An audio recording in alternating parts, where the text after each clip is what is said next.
Yun na, basta. So ito na nga, unbox na natin itong nabili natin from Temu, which is Ajas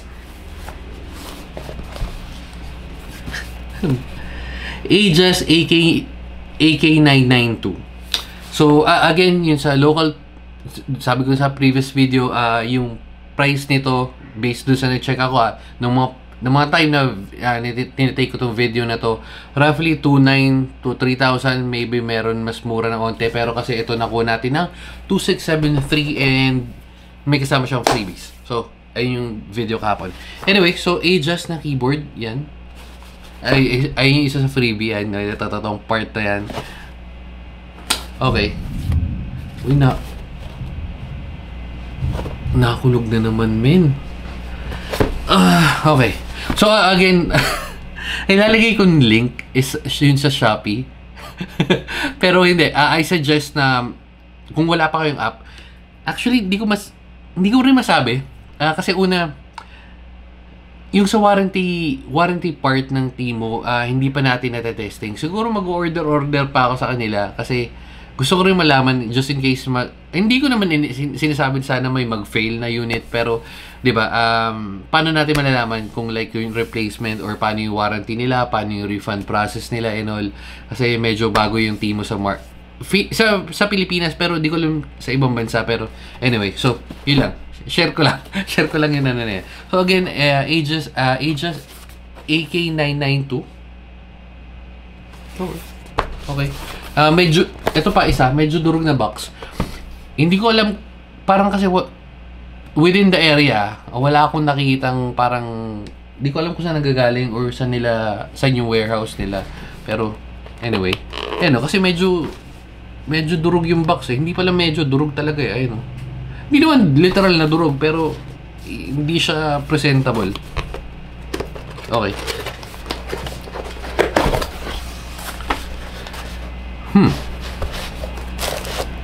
Typical na box na kasama ng ng Ajas.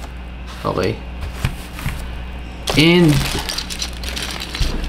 ang pagkakatanda ko, meron na rin yung, hindi ko maitandaan yung exact model, pero yung Ajas na huli natin nabuksan, meron siyang kasama ring keycaps. Makulay pa yun. So yan. Okay. Siyempre, keycap puller, switch puller, and USB-A, USB-C. Standard. So, parehas silang naman. Yung laman, yung box silang talaga medyo, no? Medyo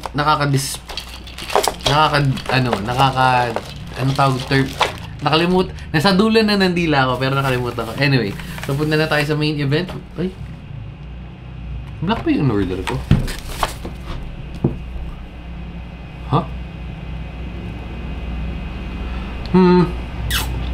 Wait. Black ba yung in-order ko? View receipt, see all. Hot swappable. Parang di kita. Ito, medyo, wait. Pero yun yung in-order ko, hindi ko lang sure kung anong, unlike yung di ba? Dun sa dalawang platform na pinag-order natin, parang mas andali mo ma-confirm kung wala, hindi wired version. So parang wala, hindi ko ma-confirm kung anong model, pero hindi, sige, okay na lang. Pero kasi kung wired sorry. Kung wired to at sa presyo niyang 2,600, medyo mahal. Even though na 98 keys siya. Hindi, tingnan natin. Okay. Oops. Huh?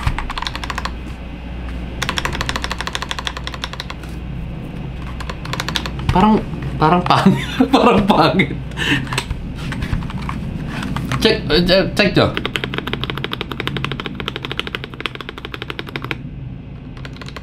Membrane ba to? Parang membrane. Pero sabi niya half swappable eh.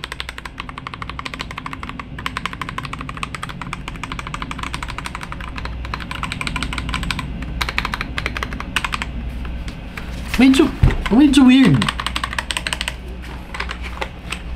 Hindi ko alam. Parang feel, yung laruan niya parang, yung feels niya parang laruan. Hindi naman siya ganun kalambot. Malambot siya pero ewan ko, hindi half-hearted ako eh. Okay, so anyway, may napakalalim nung, ayun. So, kung titingnan mo sa taas, napakalalim nung, ano niya, yung USB port niya, ayun, no? Dulon-dulo na ng mundo. Kumbaga, nandun ka sa aparin, sa hulo na yung sasaksakan mo ng USB port. Tapos, di ko alam kung lumang model ba to. Hindi, parang bago naman eh. Okay. Pero yan, ba't ganyan to? Okay, anyway. Ay, kunot. Pwede na. Pero medyo matigas. Okay. So yun, dalawang stand, medyo matigas lang ng onte. Pero pwede naman. Shit, wired nga lang yata. Mahal nito para sa wired. Okay. So yun pala yung nakalagay niya. Brown switch, pink, black, white. Just wait lang, hindi ko alam kung sulit ba yung bili natin or double check nga tayo ng ano. Just AK92 992 pala, sorry. Wired keyboard lang ba to? Wireless eh. AK992 AK992 wireless nga, oh. Ito yung sinasabi ko, ayun, 29. Oh. May wired ba nito? Parang wala, di ba? 992.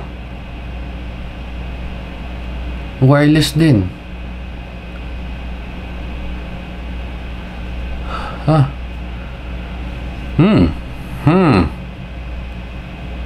Di ba? Hindi nakita ko. Recreate ko ba yung ano? In-order recommend. Just hot swappable. Parang di ko nakita yung na-wired siya before ko siya orderin. Medyo magulo yung shop nila eh. Okay. Just AK992.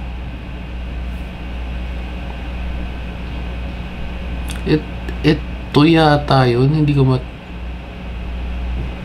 ito baka ito.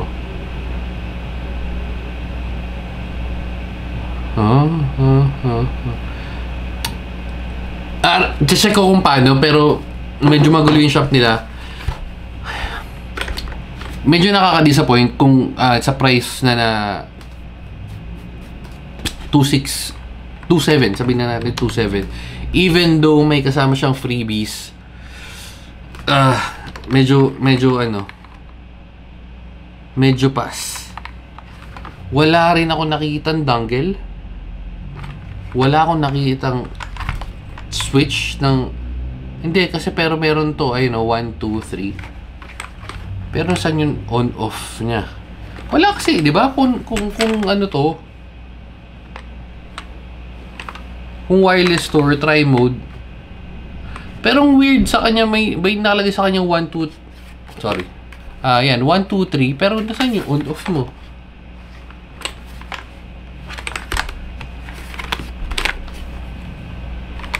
Medyo nadali yata tayo ng team mo, ah. Kaya mura. Wala eh. Oh.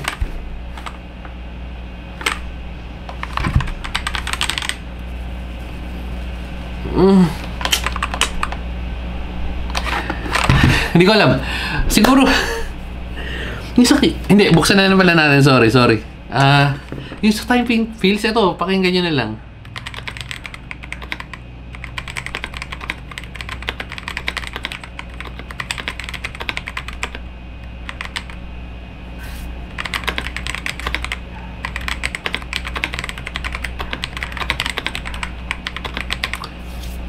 Ayun. So, ayun na nga.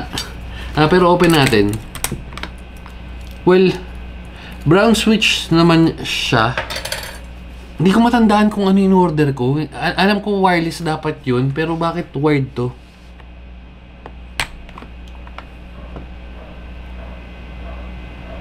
Aegis naman yung switch niya. Ayun o.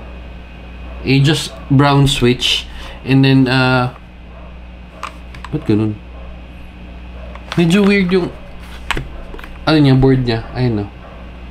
Parang may butas, no? Well, yes, may butas siya, I know. Pero ang sinasabi ko, parang alam mo yun, yung 5 pins na parang ito.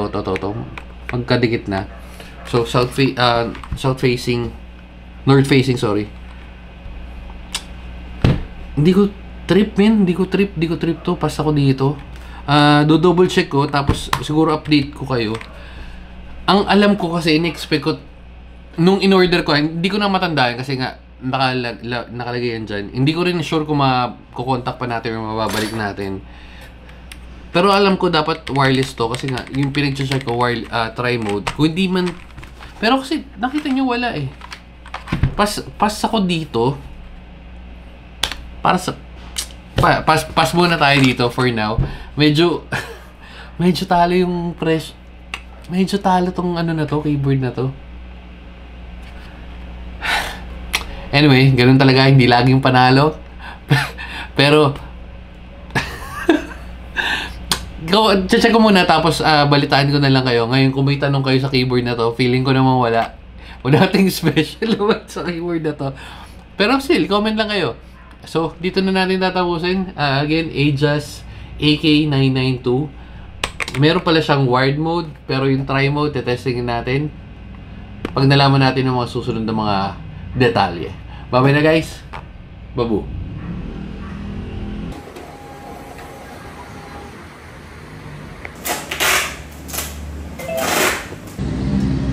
So, update. Binalik na nga natin yung sa, ayan yan. Para remembrance ng first order natin sa Temu. Pero, magta-try ulit tayo next time. Ko lang pala, may binayaran tayo doon 22 pesos kasi medyo mas malaki yung package dahil medyo 4 na peraso sila eh. Usually 2 pesos lang binabayaran ko doon pero wala lang, share ko lang. Sige na, bye-bye na. Regala pa kami ni Manong. Steve. Bye-bye guys. 50.